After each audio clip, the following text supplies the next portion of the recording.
Hello everyone, today I'm going to show you how to use SiteGround's uptime monitoring tool.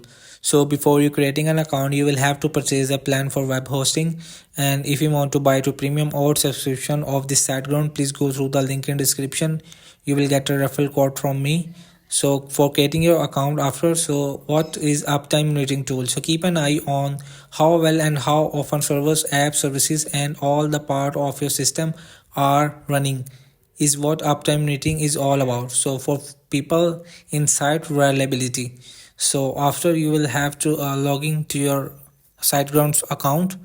So you have to go to the plugin section which is on the left and click on the plugin, and you have to go to the search for now you have to write time monitoring tool.